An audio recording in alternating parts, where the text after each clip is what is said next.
बिस्मिल्लाहिर्रहमानिर्रहीम नहमदुहु व नसल्ली अला रसूलिहिल करीम अम्मा बाद। मुअज़्ज़ज़ उलमाए किराम, अज़ीज़ तलबा और दूर दराज़ सुनने वाली मेरी माँ बहनों, हम लोग यहाँ कलकत्ता तकरीबन 1993 से आ रहे हैं। लेकिन अभी इस सफ़र के अंदर हमने देखा कि बहुत सारे मदारिस में जाना हुआ, बहुत सारे मकातिब में जाना हुआ। माशाअल्लाह जो 1993 में हमने तलबा और तालिबात को कुरान शरीफ पढ़ते हुए देखा तो बहुत अफसोस हुआ था। उस वक्त सुना था, बहुत अफसोस हुआ था कि बहुत कुरान शरीफ यानी सही नहीं पढ़ रहे हैं।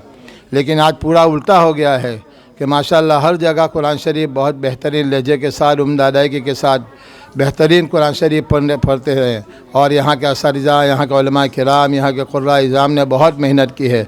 माशाअल्लाह अल्लाह ताला कबूल फरमावे। और जो इस इदारे के जो कारनामे है, इस इदारे में जो 5-6 साल के अंदर जो काम हो रहा है, अल्लाह ताला इसको खूब तरक्की से नवाजे और हम सब को इखलास अता फरमाए। मकातिब के सिलसिले के अंदर हम लोगों ने एक तरतीब बनाई है कि मकतब कैसे पढ़ाया जाए, मकतब किस तरह आसान तरीके से पढ़ाया जाए। उसके लिए तदरीब के लिए लोग हमारे यहाँ आते हैं। हम लोग बच्चों को कहते हैं, उनके माँ बाप को कहते हैं कि आपको घर जाके पढ़ना नहीं है, बिल्कुल आपको मदरसे में, हमारे मदरसे का वक्त है 7 बजे से लेकर 9:30 बजे तक, लेकिन उसके दरमियान में ही पढ़ेंगे। घर जाके कोई बच्चा अपने घर पे जाके नहीं पढ़ेगा, क्योंकि जो हमारे असातिज़ा पढ़ा रहे हैं, माँ बाप पुराने हैं, तो बच्चा कंफ्यूज होता है कि सही हमारे उस्ताद का है कि माँ बाप का है। तो पहले तो शुरू में बहुत मुखालिफत हुई, तो हमने कहा कि देखो आप 50-100 साल से पढ़ा रहे हैं अपने बच्चों को, आप 6 महीना हमारी बात मान जाओ। तो बहरहाल कुछ ले दे के मतलब कि बच्चे मान गए, उनके वालिद साहब मान गए, वालिदैन मान गए। तो हमने एक तरतीब शुरू की है बहुत आसान तरीके से।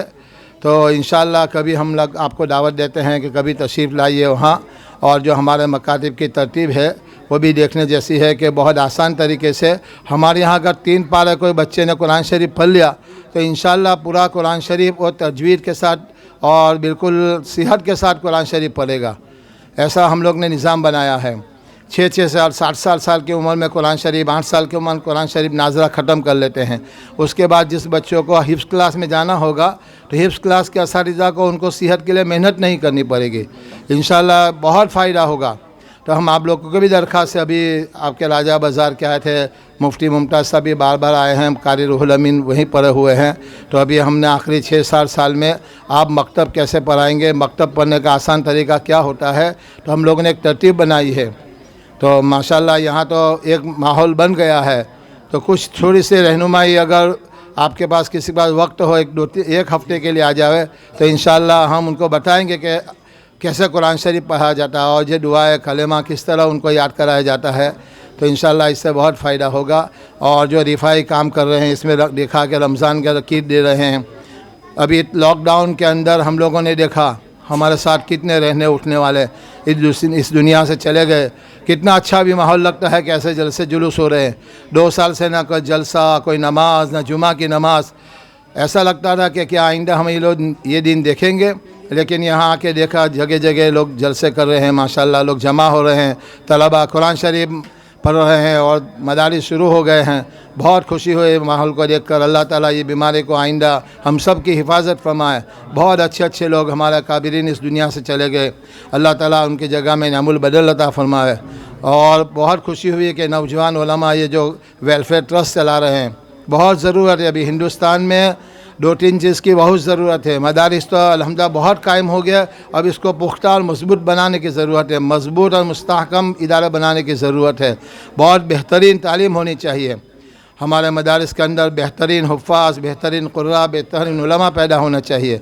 और इसके बाद अभी दूसरी जो अहम ज़रूरत है कि मुसलमान अपने तरस के अंदर इंग्लिश मीडियम स्कूल कायम करें, क्योंकि हमारे बच्चे जाएंगे। हमारे यहाँ भी जा रहे थे ईसाई मिशनरी के अंदर, तो हमने खुद मजबूर होकर के देखा कि तो मानने वाले ने क्यों क्रेज़ हैं। हमारा वाले को मालूम हो गया है कि इंग्लिश मीडियम में कामयाबी है, तो वो तो बच्चों को भेजने वाले ही है। तो हमने जब स्कूल शुरू किया तो बहुत पहले शुरू में एतराज़ हुआ कि उलमाए किराम कैसे चलाएँगे, लेकिन उसके बाद अल्लाह ने मदद फरमाई और अल्हम्दुलिल्लाह आज 1200 तलबा हैं जो 35 गाँव से आते हैं। और उसके बाद हमने देखा हम लोग एक छोटी सी डिस्पेंसरी हॉस्पिटल चला रहे थे, एक डॉक्टर था, एक नर्स थी और चला रहे थे। लेकिन देखा कि लोग बहुत मजबूर है, बहुत परेशान हैं, तो हम लोगों ने हॉस्पिटल कायम किया अभी 100 बेड का। तो अल्हम्दुलिल्लाह जो कोरोना के 1 महीने पहले ही शुरू हुआ था, इस कदर लोगों को फ़ायदा हुआ, इस कदर लोग परेशान थे। लोग आते थे, पैसे नहीं हैं, लोग आते थे, ऑक्सीजन नहीं मिल रहा है। इस कदर हमारे स्टाफ को हमने मनवा के समझा के उनकी खिदमत की है।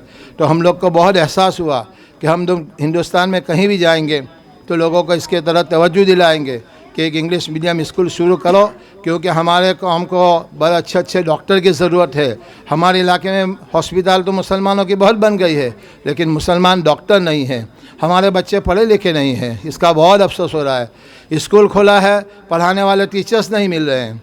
इसका ये सब सुन के, ये सब देखकर बहुत अफसोस है कि हम लोग ने इसकी तरफ तवज्जो नहीं दी है।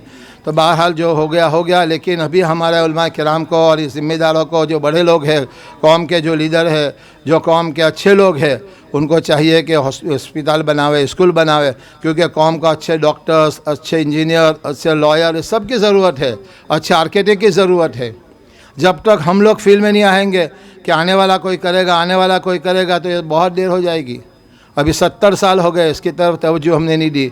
तो हमारे इलाके में तो हम लोग बार बार कह रहे हैं कि जगह जगह इंग्लिश मीडियम स्कूल कायम करो और जगह जगह हॉस्पिटल करो। हर ज़िले के अंदर एक मुस्लिम हॉस्पिटल होनी चाहिए। मेरे एक दोस्त है यहाँ बिहार के अंदर, सीपोल के अंदर, मुफ्ती उस्मान नाम थे उनके, उस्मानी साहब। तो वो मेरे पास उन्होंने रात को तरावी के बाद रात को 12 बजे फ़ोन किया कि मेरा एक दोस्त वापी में है और यशविन हॉस्पिटल, हमारे एक बहुत बड़ी हॉस्पिटल है मुस्लिम, यशविन हॉस्पिटल में वो वेंटिलेटर पे जाने की तैयारी है, लेकिन वेंटिलेटर कोई खाली नहीं है। तो आप अपनी लागवक से, अपनी पहचान से उनको वेंटिलेटर का इंतज़ाम कीजिए। मैंने बहुत कोशिश की, तो उन्हें थोड़ी देर के बाद फिर फ़ोन किया 1 घंटे के बाद कि देखो अगर कोई हॉस्पिटल वाला वेंटिलेटर पर उनको ले लेगा तो मैं अपनी तरफ से 10-12 लाख का जो वेंटिलेटर आएगा हदिया में देंगे हॉस्पिटल को। तो हमने 11 हॉस्पिटल में रात को 2 बजे तक मेहनत की, लेकिन उनको अंदर में एडमिट नहीं मिला, उनको एडमिशन मिला ही नहीं, एडमिट किया ही नहीं, क्योंकि उनके पास वेंटिलेटर में वेटिंग लिस्ट था। बहरहाल वो 45 साल की उम्र, बहुत करोड़पति आदमी, बहुत बड़ा आदमी, जो वापी में था, ये बिहार में रहते हैं। तो मुझे कहने लगे कि अगर हमारे यहाँ बिहार में मैं बीमार हो गया, हमारे यहाँ कोई बीमार हो गया, तो वो कहाँ जाएंगे? जैसे आपके यहाँ तो हॉस्पिटल है मुस्लिम, आपके यहाँ तो ये हॉस्पिटल होने के बावजूद, मुस्लिम हॉस्पिटल होने के बावजूद वेंटिलेटर पे आदमी को जगह नहीं मिली है। 2 दिन के बाद वो आदमी को वेंटिलेटर पे जगह नहीं मिलने की वजह से उनका इंतकाल हो गया। बहुत 45 साल की उम्र, बहुत अच्छे आदमी थे, बड़े आदमी थे, कौम का बहुत काम करते थे। तो मुफ्ती उस्मानी साहब ने मुझे कहा कि अगर हमारे यहाँ बिहार में कोई आदमी बीमार हो जाएगा तो वो कहाँ जाएगा? 3-4 दिन तक वो मुझे कहने लगे कि मैं मदारिस वाले को कहूँगा कि आप एक हॉस्पिटल कायम करो, मैं जमीयत उलमा वाले को भी कहूँगा और उनके नडवा के साथ अच्छे ताल्लुकात है कि मौलाना सईदुर रहमान साहब आज़मी को मैं कहूँगा कि हज़रत को एक हॉस्पिटल बनाइए। ये बार बार मुझे कहने लगे। एक 4-5 दिन तक इत्तेफाक ऐसा हुआ कि 36-27 रमज़ान को वो खुद बीमार हो गए। बीमार होने के बाद वो बीमार होते चले गए। मैंने कहा कि मौलाना आप जल्दी से जाइए पटना में कोई अच्छी हॉस्पिटल में, आपका ऑक्सीजन कम होने लगा है, आप बता रहे हैं। तो बहरहाल उनको ले गए रमज़ान के ईद के 2-3 दिन पहले हॉस्पिटल में, और 6 शव्वाल को इनका इंतकाल हो गया। बहुत बड़ा आदमी, बहुत बड़ा काम किया उन्होंने बिहार में। 1000 तलबा है उनको, बहुत अफसोस हुआ। अकेला आदमी अकेले ने बनाया है, उनका कोई नाइब भी नहीं, उनका लड़का तो अरबी नदवा में, अरबी सोम शाहरुब में है। बहुत अफसोस हुआ। तो उस बात से हम लोगों ने ये तहैया कर लिया कि हम हिंदुस्तान में कहीं भी जाएंगे तो हमारे भाइयों को हम कहेंगे कि देखो इस तरह ज़िंदगी निकल जाएगी, लेकिन एक बहुत बड़ा अजीम काम होगा। हम सोचेंगे कि मेरे बाद कोई और करेगा, मेरे बाद कोई और करेगा, इस तरह नहीं होता है। तो नौजवान टीम है माशाल्लाह, नौजवान उलमा है। मैं उनको बहुत दिल की गहराइयों से कह रहा हूँ कि आप एक स्कूल, जिस तरह ये बच्चे हैं, अपनी स्कूल कायम करो, कहीं से भी जगह लेके। छोटा मोटा पहले काम शुरू होगा, फिर ये तो बड़ा हो जाएगा इंशाल्लाह। हॉस्पिटल भी एक छोटी डिस्पेंसरी शुरू करके उसको बड़ा बनाने की कोशिश करो इंशाल्लाह। उम्मत बहुत प्यासी, उम्मत बहुत परेशान है, लोगों के पास पैसे नहीं है, हॉस्पिटल जाने में लाखों रुपये का बिल होता है।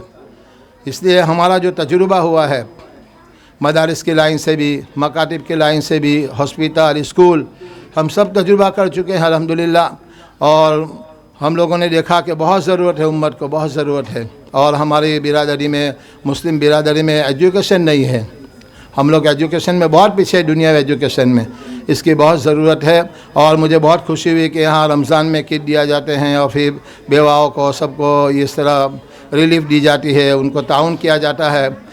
मौलाना ने बताया कि कितनी बड़ी उसकी खिदमत का कितना बड़ा सवाब है।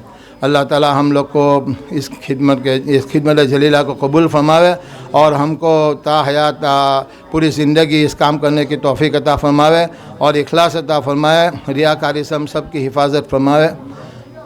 वाखिर दावाना अल्हम्दुलिल्लाहि रब्बिल आलमीन। बिस्मिल्लाहिर्रहमानिर्रहीम अल्हम्दुलिल्लाहि रब्बिल आलमीन। अल्लाहुम्मा सल्लि अला सय्यिदिना व नबीना व शफ़ीना व हबीबना व मौलाना मुहम्मदिन व बारिक वसल्लम। ए अल्लाह हमारे गुनाहों को माफ़ फरमा, हमारे ख़ताओं को दरगुज़र फरमा, हमारे जुर्म अज़ीम को माफ़ फरमा। या अल्लाह राज़ी हो जा, अपने रज़ा मनी वाले काम करवा ले। या अल्लाह उम्मत की हिफाजत फरमा। ये लोग जो काम कर रहे हैं अल्लाह इनके काम के अंदर बरकत अता फरमा, अल्लाह इखलास अता फरमा, खूब तरक्की नसीब फरमा, उनके अज़ाइम को अपनी ज़िंदगी में पूरा फरमा। या अल्लाह अपनी ज़िंदगी में पूरा फरमा, इनकी मदद फरमा, चारों तरफ से मदद फरमा। या अल्लाह हर शुर फितन से हिफाजत फरमा। अल्लाह उम्मत के हाल पर रहम फरमा। या अल्लाह उम्मत के हाल पर रहम फरमा, ऐसी बीमारियों से हम सब की हिफाजत फरमा। या अल्लाह जो लोग इस बीमारी में इंतकाल फरमा गए अल्लाह उनकी करवट करवट मग़फ़िरत फरमा। या अल्लाह उनके दर्जात को बुलंद फरमा। या अल्लाह उनकी जगह पे उम्मत को नमुल बदल अता फरमा। या अल्लाह अपने फजल करम से, अपने रहम करम से, अपने फजल करम से, अपने रहम करम से हमारे ऊपर हम का करम का फजल का मामला फरमा। या अल्लाह आज तक मांग के कभी महरूम नहीं हुए हैं, अल्लाह आइंदा भी न फरमा। या अल्लाह राज़ी हो जा। या अल्लाह अपने रज़ामंदी वाले काम करवा ले और इस इदारे को दिन दुगनी रात दुगनी तरक्की नसीब फरमा।